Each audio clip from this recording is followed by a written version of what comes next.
আপু, দৈনিক 4-5টা করে স্টোরি দিয়েন না। আপনি সুন্দরী, তবু দেখতে বিরক্ত লাগে। থেকে দোয়া খালি গাজীপুর থেকে আমার বাড়ি চলছে গাড়ি যাত্রা বাড়ি মিট ফোর্সে দোয়া বাড়ি আঙ্গার ফুলের বাগিচাতে নতুন রাস্তা বালুরঘাটে কাহে টলি পাহন। ভাই আজকে আমি কিছু খারাপ ভাষা বলুন না, তবে উচিত ছিল খারাপ ভাষায় কিছু বলার। নিজেকে যথেষ্ট কন্ট্রোল করে কথা বলবো।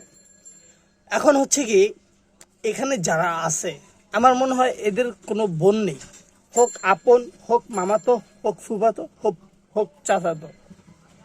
মা বোন বলতে কিছু নেই।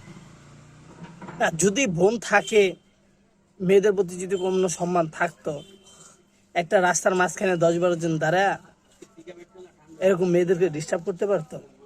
আপনি বলেন, এদের বোন আছে? যদি থাকে, এদের বোনকে ওরা কোন নজরে দেখে বলা যায় না তো ভাই। আপনি বলতে পারবেন যারা রাস্তার ভিতরে দাঁড়ায়, না আপনি একটা মেয়েকে পছন্দ করতেই পারেন, তাই না?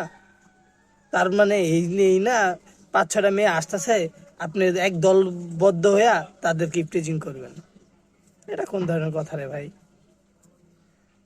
এগুলা ভাই মোটেও ঠিক না। এগুলার উচিত পুলিশের হাতে ধরায় দেওয়া। ওই রাস্তার হিরুঞ্চির থেকেও এগুলা খারাপ বেশি। হিরুঞ্চিরা থাকে ময়লা ময়লা খায়, আর এরা পরিষ্কার পরিচ্ছন্ন থাকলেও এদের মনের ভিতরে হিরুঞ্চি, এদের মন হচ্ছে জঘন্য। যদি তোমরা কেউ আমার এই ভিডিওটা দেখে থাকো, আশা করি নেক্সট টাইম থেকে এগুলো করবা না ভাই। আবার এগুলো করে ফেসবুকে, মানে ফেসবুকে না, টিকটকে এগুলো আবার আপলোড করতে আসে। বাহ, শরম লজ্জা বলতে কিচ্ছু নেই। মানুষ হও, অমানুষ আর কতদিন থাকবা?